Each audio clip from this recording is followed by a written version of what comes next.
বিড়াল যখন বাঘ হতে গিয়ে সামনে যখন সিংহের দেখা পায় তখন মজাটাই আলাদা। তখন এক ধরনের মজা অনুভূতি হয়।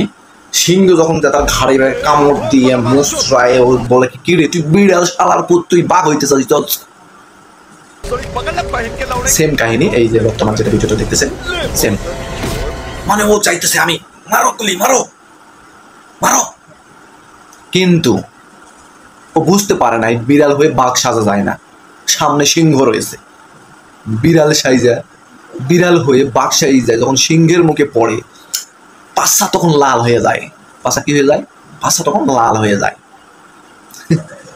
আরে তুই মানে তোর নেত্রী দেশে নাই, তোর নেতারা সব জেলখানায়, মানে কোন সাহস নিয়ে রাস্তায় নামস?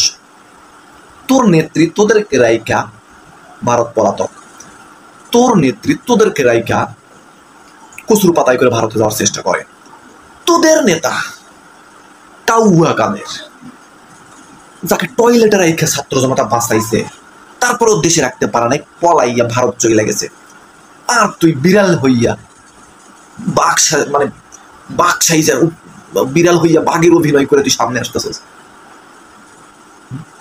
কোনোদিন গেছস তুই ভাবছিস যে এখনো তোদের নেত্রী আছে?